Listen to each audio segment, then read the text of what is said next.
जो बिना पैरों के चलता है, बिना कानों के सुनता है, बिना कर के नाना प्रकार के कर्म करता है, वो हमें रामायण सिखलाती है। उसी बात को पाक कुरान में भी फरमाया गया है, ला इलाहा इल्लल्लाह मुहम्मदुर रसूलुल्लाह। बाइबिल भी उसी बात को कहती गाड़ी वन कि एक ही परमेश्वर है। गुरु ग्रंथ साहब ने भी फरमाया है, एक ओंकार सतनाम करता सबक निर्भय निर्भय अधूरी सेवन गुरु प्रसाद सत है भी सतनानक हो। सभी धर्म तो एक ही बात करते हैं कि एक ही ईश्वर है जो सारी सृष्टि को चलाने का काम करता है।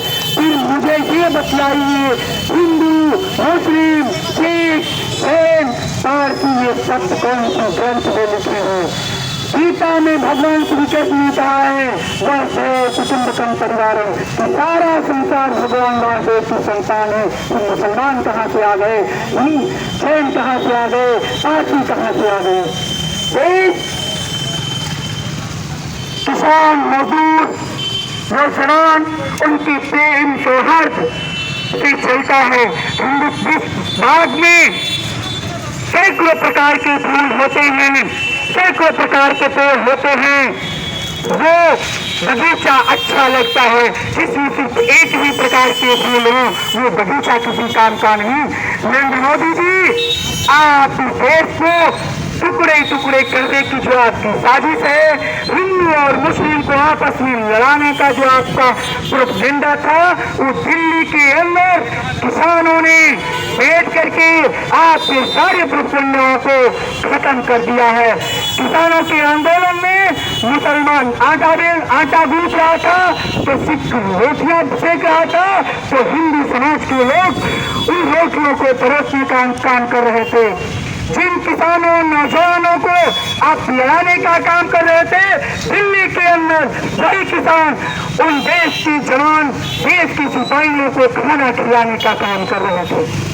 आपके पास जिंदाबाद जिंदाबाद। देश के अंदर किसानों का पक्ष है। किसान अपना रक्त बहा करके, अपना पसीना बहा करके इस देश के लिए अन्न का दाना मुहैया कराता है। अगर जो आप किसी किसान का शोषण करेंगे तो इस देश को अन्न का दाना कौन मुहैया कराएगा? आप राज कर्मचारियों की पेंशन बंद कर दिया, किसानों को जो सब्सिडी मिलती थी वो आपने बंद कर दी।